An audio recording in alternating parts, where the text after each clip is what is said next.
টানা বৃষ্টিতে রাজধানী ঢাকা সহ দেশের বিভিন্ন স্থানে জনজীবন বিপর্যস্ত হয়ে পড়েছে।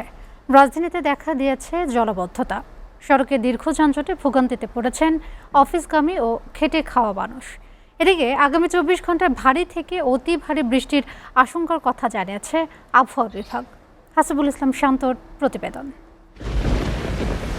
কয়েকদিনের টানা বৃষ্টিতে বিপর্যস্ত রাজধানীবাসী। সোমবার সকাল থেকেই হচ্ছে মাঝারি ও ভারী বৃষ্টি। সেই বৃষ্টিতেই ঢাকার বিভিন্ন এলাকায় সৃষ্টি হয়েছে জলাবদ্ধতা। কোথাও হাঁটু সমান, কোথাও তারও বেশি পানি জমে ব্যাহত হচ্ছে যান চলাচল। অনেক যানবাহন বিকল হয়ে পড়ায় প্রধান সড়কগুলোতে তৈরি হয়েছে দীর্ঘ যানজট।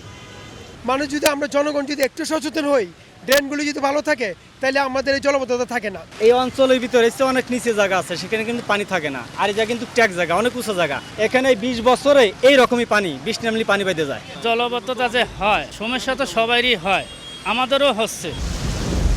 বৃষ্টির কারণে সবচেয়ে বেশি সংকটে পড়েছেন শ্রমজীবী মানুষ, রিকশা চালক, ভ্যান চালক, নির্মাণ শ্রমিক ও ক্ষুদ্র ব্যবসায়ীরা। তারা বলছেন বৃষ্টি হলেই কাজ কমে যায়, আয় কমে যাওয়ায় সংসারের খরচ চালানো কঠিন হয়ে পড়েছে। পানি ঢুকে আবার বাইরে, আবার রাস্তাঘাটের পরিস্থিতি দেখেন কি অবস্থা চলতেছে। আমরা যে ব্যবসা করে খামো, গাড়ি পানির মধ্যে বন্ধ হয়ে যায়, বন্ধ হয়ে গেলে তো এই 1 ঘন্টা 2 ঘন্টা বইরে কষ্ট করা নাই। পানির সংখ্যা বেশি ঢাকা শহরে, মানুষ চলাফেরা অনেক কষ্ট হইতাছে।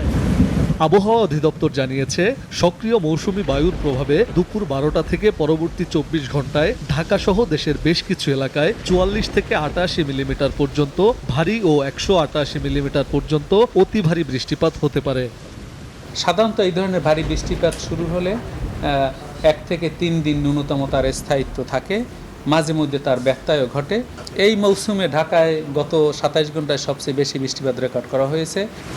আগামী কয়েকদিন বৃষ্টির প্রভাব পুরোপুরি কাটবে না। 16 জুলাইয়ের পর আরও বেশি বৃষ্টির সম্ভাবনা রয়েছে বলে জানিয়েছে আবহাওয়া অধিদপ্তর। হাসিবুল ইসলাম শান্ত, SA TV, ঢাকা।